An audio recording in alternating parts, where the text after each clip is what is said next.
So, hello everyone, welcome back to our YouTube channel, Perfect Learning Club, a different and a perfect way of study. Sorry. As you all know, this is Miss Anu Singh as your chemistry teacher of class 9th, and I am back with our new topic, writing chemical formula from the chapter Atom and Molecule. So, आज हम topic पढ़ने वाले हैं वो है writing chemical formula, chapter का name atom and molecule. Sorry for belated lectures, but now stay tuned to the channel because schedule is going to be follow up. And writing chemical formula, chemical formula को right करना, किसी भी chemical formula को right करना. पहले हम जानते हैं कि केमिकल फार्मूला है क्या और केमिकल फार्मूला को हमको राइट करने की जरूरत क्यों पड़ी. हम अगर जानते रहे क्यों जरूरत पड़ी हमको राइट करने की, क्यों उतना जानने की जरूरत हुई. हम ऐसे नॉर्मली भी तो बोल सकते हैं, उसका नाम लेके बुला सकते हैं, लेकिन केमिकल फार्मूला की क्या जरूरत पड़ी. केमिकल फार्मूला यानी क्या है, सिंबल रिप्रेजेंटेशन ऑफ कंपाउंड. किसी भी कंपाउंड का, कंपाउंड हम जानते हैं टू और मोर एलिमेंट, डिफरेंट एलिमेंट से कंबाइन हुआ क्या बनता है, कंपाउंड. तो केमिकल फार्मूला क्या है, केमिकल फार्मूला क्या है, सिंबल रिप्रेजेंटेशन ऑफ कंपाउंड. किसी कंपाउंड को उसको सिंबल से रिप्रेजेंट कर देना ही केमिकल फार्मूला ही कहलाता है. यानी कि किसी भी कंपाउंड का सिंबल फार्मूला, किसी भी कंपाउंड का सिंबल जो होता है वो क्या होता है, केमिकल फार्मूला. तो जैसे कि हमारे पास है वाटर तो फिर भी छोटा है, वाटर मीन्स H2O. ये जो अभी क्या हो गया, H2O इसका सिंबल. हम अगर वाटर की जगह H2O लिख दे, अभी घर में किसी ने बोला, घर में मान लो हमारे जो क्या कहते हैं दादा दादी बोले, तो हमने उनको बोल दे कि हम वो बोले वाटर लाओ, तो आप ले जाकर दो जीरो H2O. तो उनको तो एक बार नहीं समझ में आएगा फिर भी, लेकिन ये केमिस्ट्री में ये क्या कहते हैं लैब में H2O को समझा जा सकता है. यानी कि इसको हम अगर आप कहीं H2O लिखते हैं तो समझ जाएंगे कि आपने वाटर को डिनोट किया है. ये हो गया हमारा केमिकल फार्मूला. अब इसको लिखने की जरूरत क्यों पड़ी, आप देख सकते हैं वाटर WATER, यानी कि 2 3 5 लेटर लिखने से अच्छा है हमने 3 लेटर में कंप्लीट कर दिया.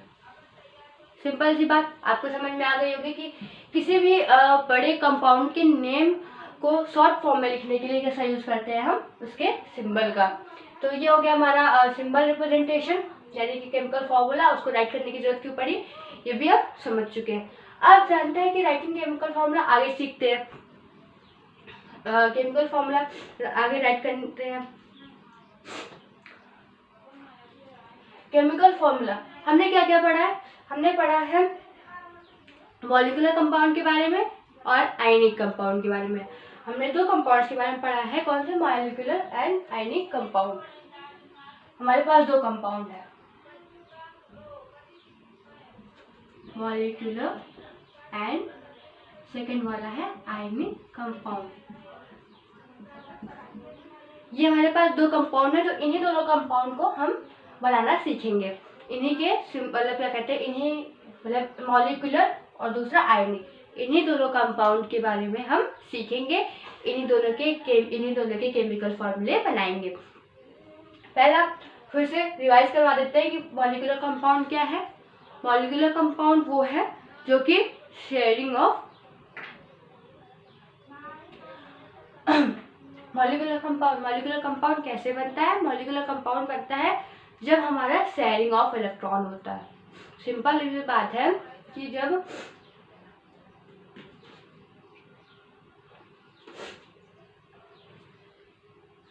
मॉलिक्यूलर कंपाउंड,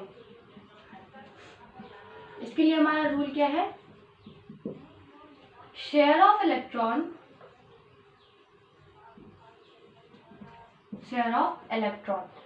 प्रोटॉन न्यूट्रॉन आप नॉर्मली जानते हैं, अगर नहीं जानते तो आप आगे जान लीजिए.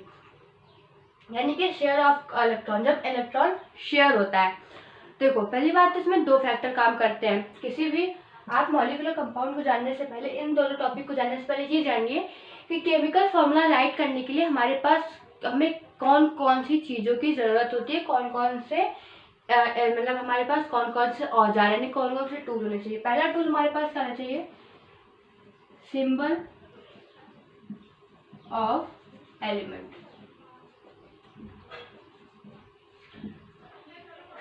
सिंबल ऑफ एलिमेंट, एलिमेंट के सिंबल याद रखिएगा, कंपाउंड के नहीं। कंपाउंड के अगर आप याद कर लेंगे तो हम मॉलिक्यूलर फॉर्मूला बना ही क्यों रहे हैं।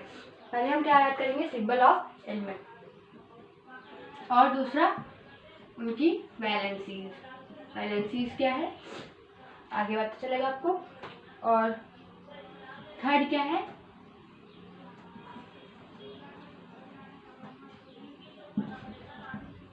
Polyatomic ions. पॉलीएटॉमिक आयंस क्या है आप समझ सकते हैं, पॉलीटॉमिक, मोनोटॉमिक, डायटॉमिक, टेट्राटॉमिक, ये सब आयन मैंने आपको बताया था। पॉलीटॉमिक आयन क्या है, जिसपे टू मतलब क्या कहते हैं 2 या 3 4 कंपाउंड से ज़्यादा कंपाउंड जब ज्वाइन करके बनते हैं तो क्या बनता है, पॉलीएटॉमिक आयन। तो हम पहले जानेंगे क्या है symbol of element. Symbol of element सभी जानते हैं।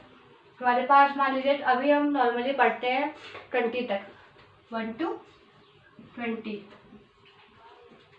क्या है वो, hydrogen, helium, lithium, beryllium, boron, carbon, nitrogen, oxygen, fluorine, neon.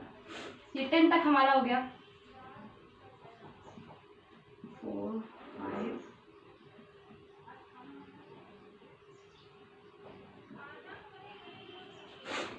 ये हमारा 10 तक का हो गया है। 10 में ये क्या है, सिंबल ऑफ एलिमेंट। ये किसका है, हाइड्रोजन का, ये हीलियम का, ये लिथियम का, ये बेरिलियम का, ये बोरान का, कार्बन का, नाइट्रोजन का, ऑक्सीजन का, फ्लोरीन का, नियोन का। 10 तक हमने लिख रखा है। यहाँ पे हमने 10 एलिमेंट्स के नाम लिख रखे हैं 1 to 10 का, hydrogen, helium, lithium, beryllium, boron, carbon, nitrogen, oxygen, fluorine, neon. ये 10 एलिमेंट्स के हमने नाम लिख रखे हैं। अब हम एक तरफ से देख सकते हैं, ये भी क्या है, शॉर्टकट ऑफ एलिमेंट्स। ये क्या है, chemical name, chemical symbol.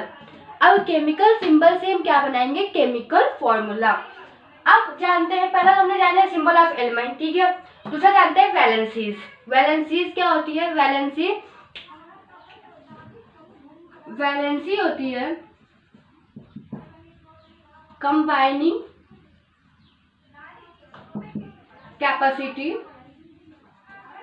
Of element, यानी कि किसी भी एलिमेंट की कंबाइनिंग कैपेसिटी कितने, कंबाइनिंग कैपेसिटी का क्या करने का मतलब है, डोनेशन ऑफ इलेक्ट्रॉन,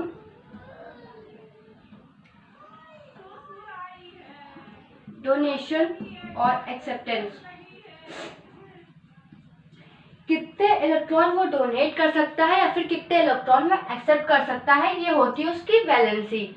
वैलेंसी को निकालते हैं हम। अब वैलेंसी हमें कहाँ से पता चलेगी, वैलेंसी हमें एटॉमिक नंबर से पता चलेगी।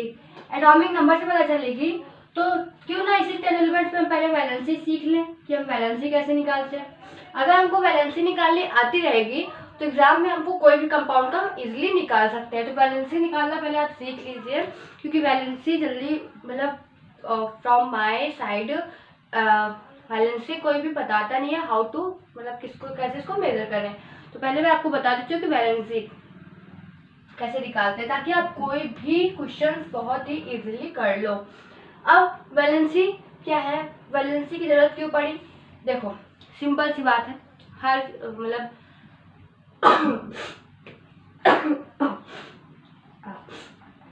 सॉरी, किसी भी एलिमेंट, कोई भी एलिमेंट हो, अभी जैसे हम हैं, ठीक है, हम एक ह्यूमन बीइंग है, ठीक है, हमें क्या चाहिए होता है, हमें अपने एसेंशियल की सारी चीज़ें चाहिए होती है, यानी कि सारी चीज़ें हमें अपनी एसेंशियल की चाहिए होती है। मतलब वो हम चाहते हैं कि हमारी सारी विशेष पूरी हो जाए, ठीक है। ऐसे ही एक एटम का विश होता है, एटम की विश क्या होती है कि उसका ऑक्टेट कंप्लीट रहे, ठीक। जैसे कि ऑक्टेट कहने का क्या मतलब है, हम जानते हैं कि जो न्यूक्लियस यानी कि हमारा एटम होता है, इसमें होता है न्यूक्लियस, जिसमें प्रोटॉन और न्यूट्रॉन रहते हैं। फिर उसके बाद उसके बगल ऐसे ऑर्बिटल्स होते हैं, ऑर्बिटल्स होते हैं। उन ऑर्बिटल्स को मतलब क्या कहते हैं, ऐसे और मतलब ऑर्बिटल्स होते हैं जिसमें प्रोटॉन और न्यूट्रॉन तो अंदर हो गए, बचा कौन, इलेक्ट्रॉन। इलेक्ट्रॉन इसके कॉन्टिन्यूसली रिवॉल्व करता है, तो रिवॉल्व जो जो मतलब जिसमें वो रिवॉल्व करता है उसको क्या बोलते हैं हम? सेल। सेल यानी KLM, इसको सबका नाम दे देते हैं।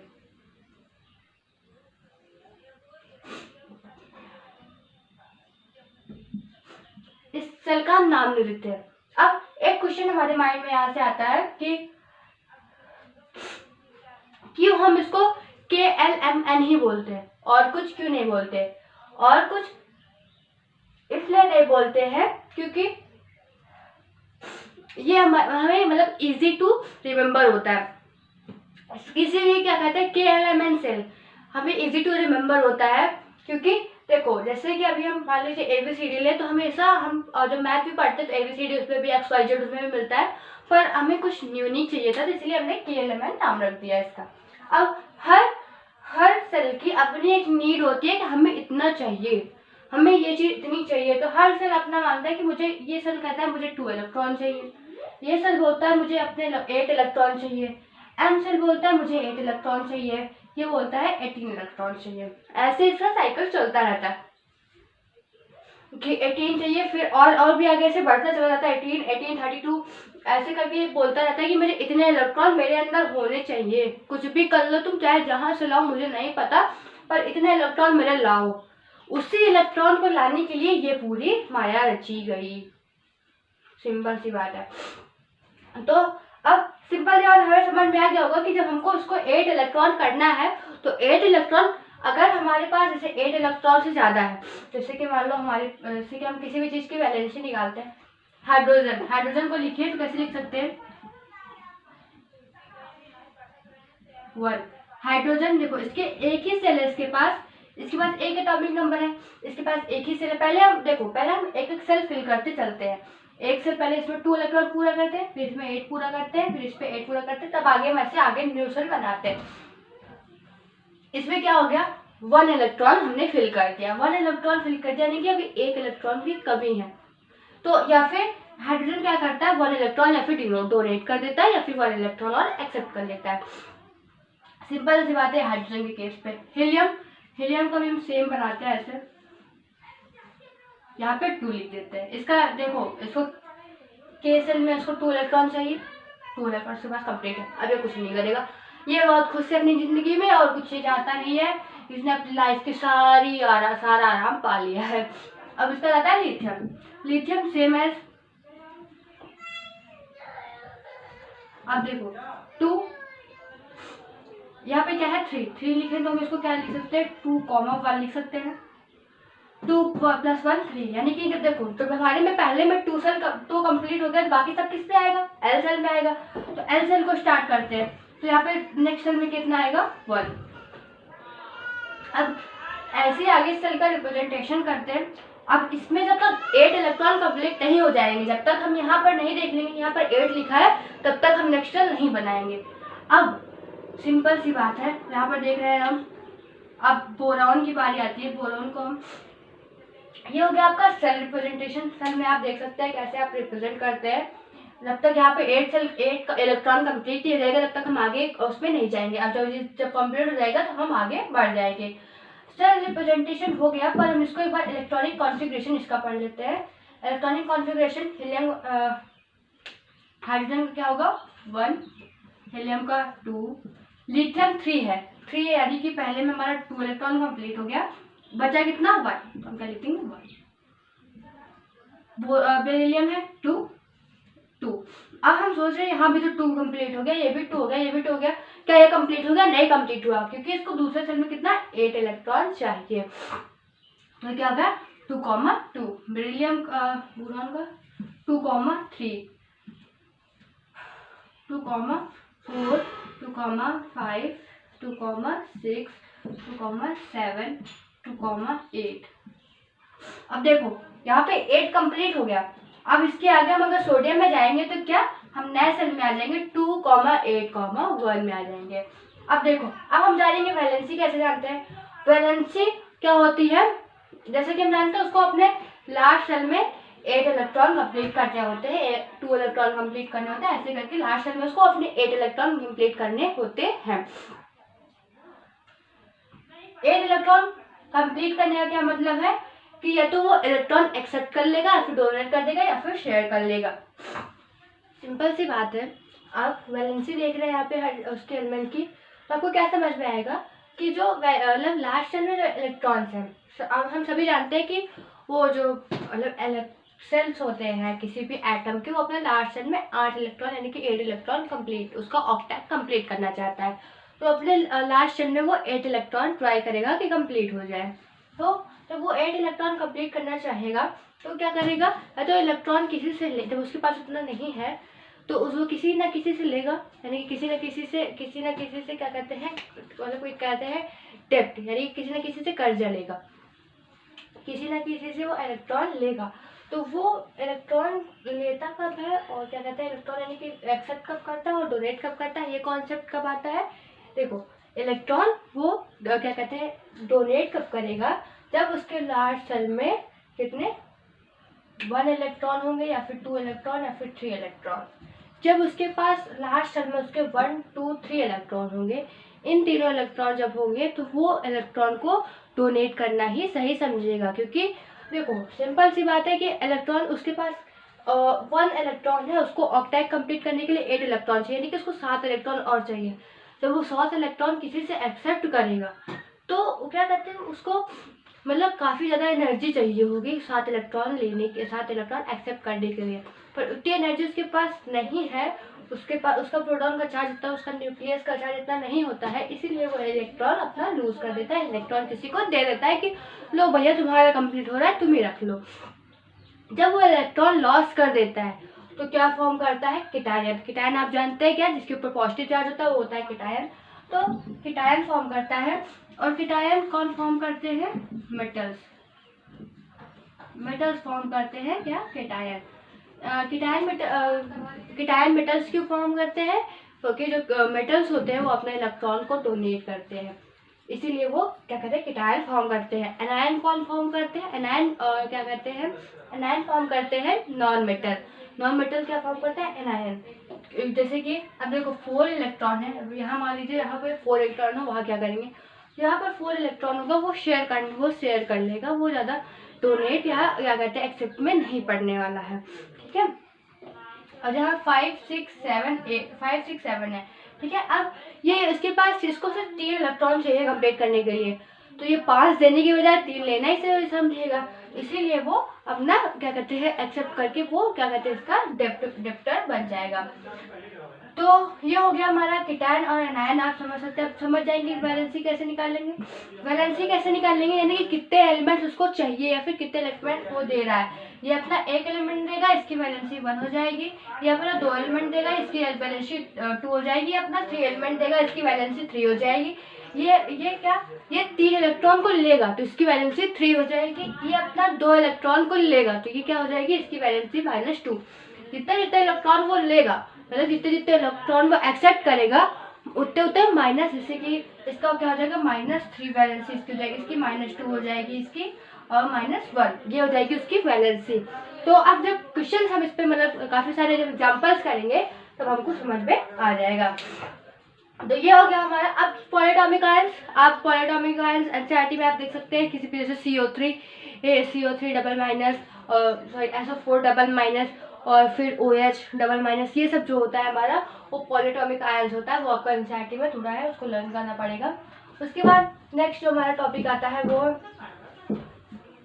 होता है, अब पढ़ते हैं मॉलिक्यूलर और आयनिक कंपाउंड के बारे में। इसके बाद पढ़ेंगे रूल्स, फिर आ जाएंगे क्वेश्चन पे, ठीक है। अब पढ़ते हैं क्या होता है मॉलिक्यूलर और आयनिक कंपाउंड। मॉलिक्यूलर कंपाउंड, ये कंपाउंड का फॉर्म होता है जब देखो, अब हम देखो मॉलिक्यूलर कंपाउंड यानी कि शेयर ऑफ इलेक्ट्रॉन, ठीक है। अगर एक मेटल है, ठीक है, एक मेटल है और दूसरा नॉन मेटल है, नॉन मेटल है, तो मेटल और नॉन मेटल के मेटल क्या करेगा, मेटल डोनेट करता है अपना इलेक्ट्रॉन और नॉन मेटल एक्सेप्ट करता है। तो यहाँ पर शेयर तो हुआ नहीं, यहाँ पर डोनेशन हुआ, एक्सेप्टेंस हुआ। यहाँ पर दोनों ने क्या कहते हैं वो नहीं किया, उसने अपना इलेक्ट्रॉन उसको नहीं दिया, उसने अपना इलेक्ट्रॉन इसको नहीं दिया, एक ने दे दिया और दूसरे ने ले लिया, बात खत्म। तो यहाँ वो वहाँ पे क्या फॉर्म होगा, वहाँ पे फॉर्म होगा आयनिक कंपाउंड। यहाँ पे मॉलिक्यूलर कंपाउंड या शेयर ऑफ इलेक्ट्रॉन, जहाँ इलेक्ट्रॉन शेयर होते हैं। जैसे कि हमारा हो गया CH4 मेथेन। मेथेन आप जानते हैं, यहाँ पे क्या होगा, sharing of electron. Sharing of electron between किसके, कार्बन। क्या है हमारा, कार्बन एक गैस है, क्या है, नॉन मेटल है। अब इसको हम पहचानेंगे कैसे नॉन मेटल है, क्योंकि देखो कार्बन जो होता है, कार्बन की एटॉमिक नंबर 6, इसको इलेक्ट्रॉनिक कॉन्फिगरेशन 2,4, ठीक है। 2,4 यानी कि 4 आया है, लास्ट में 4 आया है, तो 4 क्या करेगा, इलेक्ट्रॉन 4 इलेक्ट्रॉन देना भी सही नहीं समझेगा, 4 इलेक्ट्रॉन लेना भी सही नहीं समझेगा, तो ये क्या करेगा, 4 इलेक्ट्रॉन की शेयरिंग कर लेगा। तो शेयरिंग किससे किया, हाइड्रोजन के 4 इलेक्ट्रॉन से, हाइड्रोजन का 4 एटम के, हाइड्रोजन के 4 इलेक्ट्रॉन के साथ वो ये अपना शेयरिंग कर लेगा। उसके बाद ये क्या बना लेगा, मॉलिक्यूलर कंपाउंड, यानी compound between non metals. Bond between non metals is known as molecular compound. जब इलेक्ट्रॉन्स दो सेम टाइप ऑफ एलिमेंट यानी कि सेम कैटेगरी यानी कि नॉन मेटल्स हो या मेटल मेटल्स हो, या नॉन मेटल्स हो या मेटल मेटल्स हो, जब उनके बीच में शेयरिंग होगा तो क्या होगा, मॉलिक्यूलर कंपाउंड फॉर्म होगा। और एग्जांपल लेते हैं, जैसे कि आपका वाटर ही हो गया। वाटर क्या है, ये भी नॉन मेटल, ये भी नॉन मेटल, ठीक है। हमारे पास दोनों नॉन मेटल है, हमारे पास दोनों नॉन मेटल है, तो ये क्या हो गया, मॉलिक्यूलर कंपाउंड। और नेक्स्ट आपका लेते हैं, जैसे कि एग्जांपल किसी भी मेटल और मतलब किसी भी नॉन मेटल को लेते हैं। कोई भी आप एक नॉन मेटल ले लो, कोई भी नॉन मेटल, जैसे कि फ्लोरीन, नियोन, ऐसे करके आप जो क्या कहते हैं नॉन मेटल्स लोगे, वो हो जाएगा आपका क्या, मॉलिक्यूलर कंपाउंड। यानी कि दो नॉन मेटल के बीच में जो कंपाउंड फॉर्म होता है, दो नॉन मेटल जब इलेक्ट्रॉन की शेयरिंग करते हैं तो वहाँ पे मॉलिक्यूलर कंपाउंड होता है।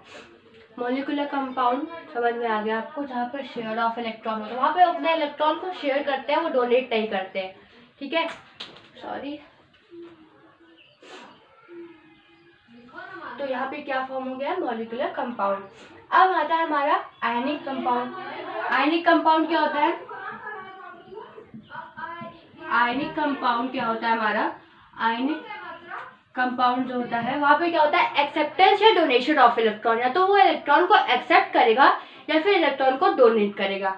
जब ये होगा तो हमारा क्या होगा, आयनिक कंपाउंड फॉर्म होगा। एक मेटल होगा और एक नॉन मेटल होगा, जब अपना मेटल अपना इलेक्ट्रॉन नॉन मेटल को दे देगा तो क्या होगा, आयनिक कंपाउंड फॉर्म होगा।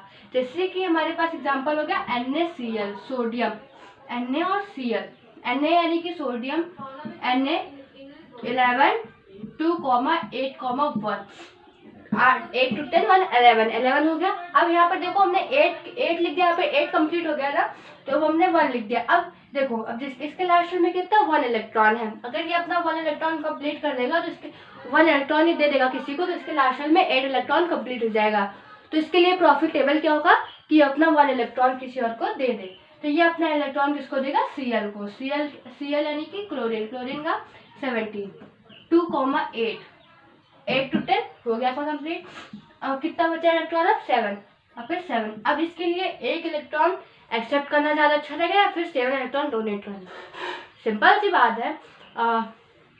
Don't take time to think, यहाँ पे क्या होगा, 1 इलेक्ट्रॉन ये एक्सेप्ट करना चाहेगा और इसके ऊपर क्या निगेटिव चार्ज हो जाएगा Na।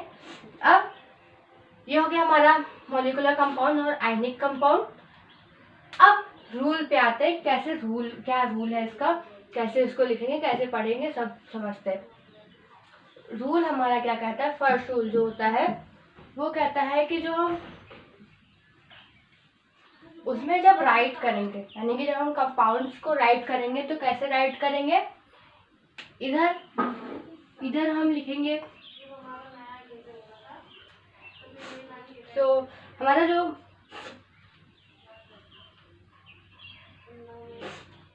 हम कैसे लिखेंगे कि यहाँ पे एक एलिमेंट, एक एलिमेंट यहाँ लिखेंगे, दूसरा एलिमेंट यहाँ लिखेंगे, ठीक है, और उनकी रेस्पेक्टिव वैलेंसीज ऐसे सबस्क्रिप्ट में लिखेंगे, ठीक है, जो ऐसे लिखेंगे हम, ठीक। अगर यहाँ पे सेम वैलेंसी होती है, अगर दोनों की वैलेंसी सेम हो जाती है तो हमें कोई राइट करने की ज़रूरत नहीं है, हम यहाँ पे ऐसे भी लिख सकते हैं, अगर इस दोनों की वैलेंसी यानी कि अगर यहाँ पर 2 2 है तो यहाँ पे दोनों कैंसिल आउट हो सकता है, यहाँ पे सिंपल सा ये आ सकता है, और अगर 1 1 है तो भी।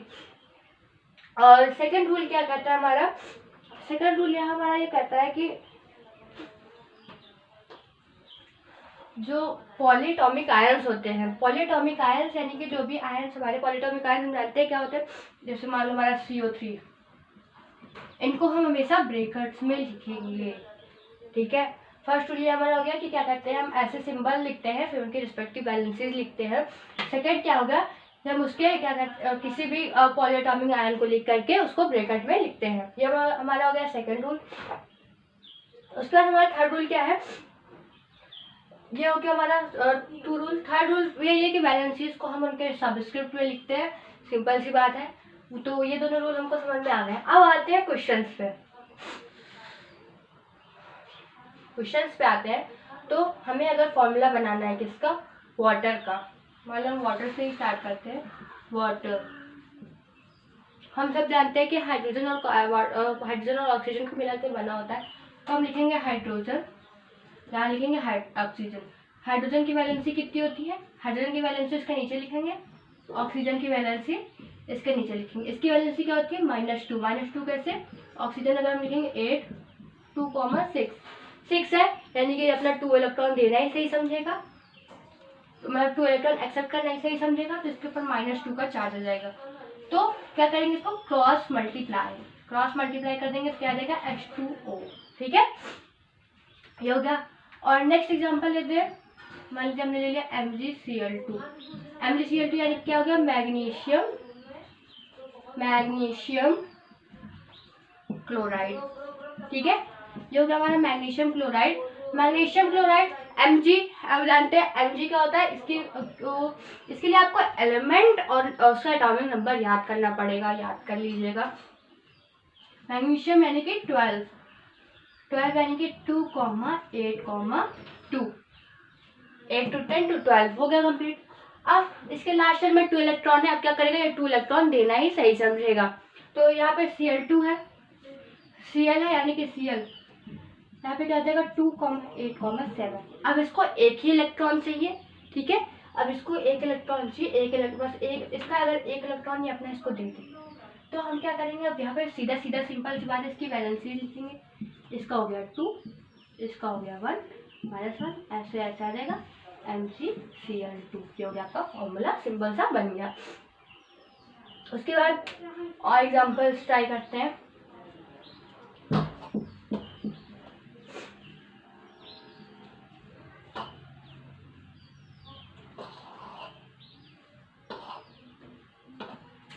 जैसे कि Na2SO4,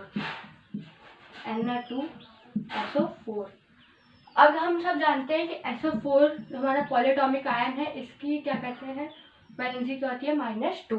तो हम क्या करेंगे, Na लिखेंगे, सोडियम सल्फेट है ये NaSO4, इसकी वैलेंसी क्या होगी 1, जानते हैं, इसकी 2, क्रॉस मल्टीप्लाई कर देंगे, क्या बन जाएगा Na2SO4। तो ये हो गया हमारा। और भी क्वेश्चन अगर आपको इस पर प्रैक्टिस करने हैं तो फिर क्या कहते हैं, आप अगर आपको चाहिए कि और भी क्वेश्चन मैं इस पर प्रैक्टिस कराऊं तो आप कमेंट सेक्शन में मेंशन कर सकते हैं। तो आज के लिए इतना ही, मिलते हैं नेक्स्ट लेक्चर में। Thank you for watching perfect learning club. Go and subscribe the channel, visit the channel and saw the amazing lectures of all teachers class 9 to 12. Stay home, stay safe, stay connected to Perfect Learning Club. Bye bye.